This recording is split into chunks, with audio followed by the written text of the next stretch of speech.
There she was, just sitting on her throne. The throne room was the highest point of her tower, which meant she had the best view of the landscape. If only she didn't live in the middle of what seemed like a never ending snow covered field. It's for the best, she told herself. How many times had she done that by now? Maybe today would come some maybe today someone would come visit. But if they did, then it would probably be a villager requesting rain. To be fair, she did have power over the weather. Without even turning around, she could already feel the presence of someone.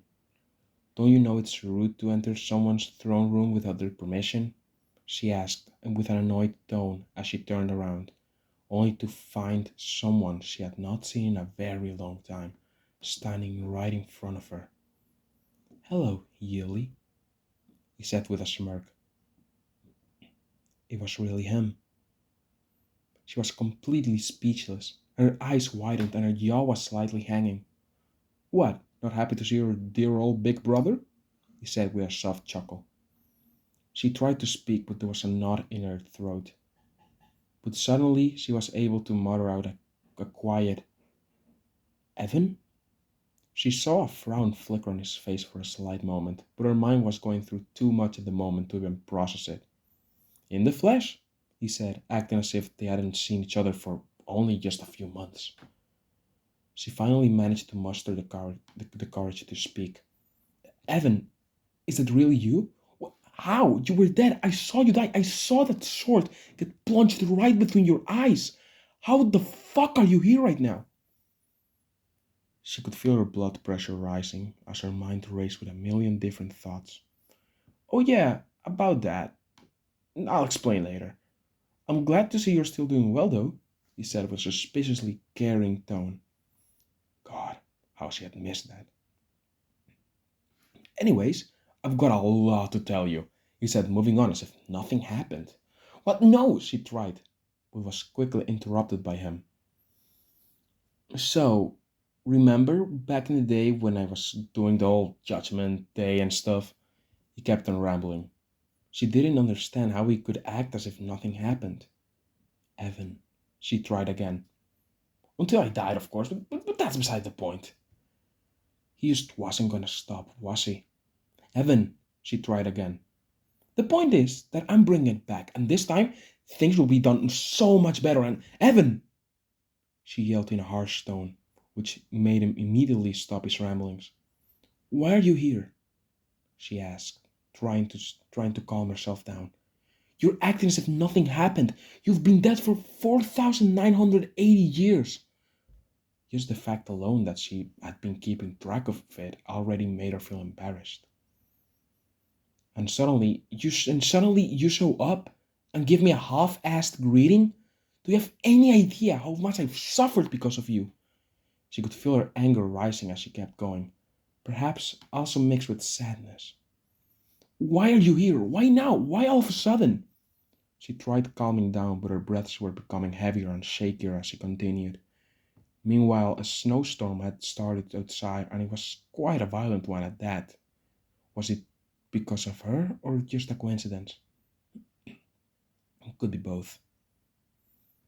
Evan, you still mean so much to me. You can't just come back from the dead after almost 5,000 years and tell me that you'll explain later. Just having you in front of me right now is already sending me into mental turmoil. Can you get any more selfish? Before she couldn't finish her sentence before suddenly feeling ugh, something she hadn't gotten in a really, really long time. She could feel her eyes filling up with tears as she heard a quiet and sincere Yuli, I'm sorry. She wrapped her arms around him as well, and she felt a tear roll down her cheek. It was like she was a child again. All those childhood memories suddenly flashing before her eyes. She quickly wiped the tear away as the embrace ended, and when she looked up, she actually saw that caring, loving older brother of hers. Both proceeded to sit down and catch up over a warm cup of tea. He told her about the Judgment Crew and that Felix, or well, Mercator, was actually a part of it. She didn't really get why both Evan and Felix would use nicknames, but she guessed it was to push aside the bad memories. After all, starting an apocalypse required a lot of concentration. Fine, I'll call you Duck of Judgment, but don't you think I won't still call you Evan from time to time? Once again, a frown flickered on his face, but then he just chuckled and nodded. The trip was a long one, but finally she arrived at the mansion. I guess this is where I'll be living from now on. Better than the dark, boring tower. She murmured to her, she mumbled to herself as she walked inside. She was quite impressed by the interior. She liked it a lot. Not long after entering, she came across her dear little brother, Mercator. Last time they saw each other, or actually spoke, was about 6 or 7 months ago, so he didn't really have a massive greeting. Nevertheless, they were still very happy of seeing each other. She explored the mansion and soon found a pub or bar like room, and immediately knew that she would spend a lot of time there. She kept on walking around and quickly noticed that the ceiling of basically almost every room had railings attached to it, which she soon found out the reason for. A weird machine with a screen was attached to the railings, which it used to move around. It made its way past her and actually bumped into her. Move, it said in an arrogant and pixelated tone. Before she could reply, it turned around and started giggling. You're the new member? Then it bursted into laughter. It was definitely starting to get on her nerves. Oh wow, the bunny rabbit is surely going to do a lot, it said as it left while cackling. That comment had made her remember things she wished she could forget. She was so close to just running up to it and punching it on that stupid screen. I mean, she's quite strong to be fair. She used, but she used to walk to her room. She was too tired for that bullshit, to be honest.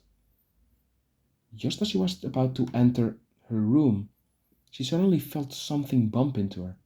She turned to see what it was, and it was a child. But it looked like it was made from ink. But it also looked like it was just a bunch of scribbles that were struggling yet trying their best to stay attached and keep its form. She noticed it had 4 legs. Also, that one eye was different from the other as well. One eye was just a white bug eye, and the other was kind of the same, but the only difference being that it had a point at the bottom that resembled a scar. It also had an incredibly unpleasant smell, with flies flying around it. It also had what looked like a mushroom cap on top of his head. It looked at her in a fearful way, and it sounded like it was struggling to speak before before it ran away. It was kind of adorable in a weird way. That's when she noticed the place where it bumped into her dress was. Wait, that's when she noticed the place where it bumped into her dress was gone, at least a small patch of it, which she found on the ground next to her, but it was just tiny pieces as if it had rotted and fell off. It was annoying, but she needed a new dress anyway, so she didn't really give much importance to it. When she walked into her room and looked around, her first thought was, wow, this is lovely. She unpacked her stuff, and when she finished, she plumped down into her bed. Evan will probably buy me any dress I want if I asked. I could even get some expensive new shoes. He would probably pay for it too. She couldn't help but smile at the thought. I mean, after all, he had this massive mansion. But what made her smile even more was simply thinking about the fact that they were all together again. Evan, Felix, her, except it wasn't all of them, not the 4 of them. Her smile instantly disappeared at the thought of Emily.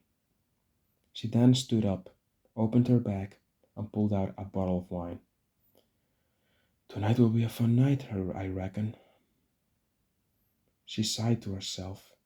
She sighed to herself as she chugged down the bottle of wine.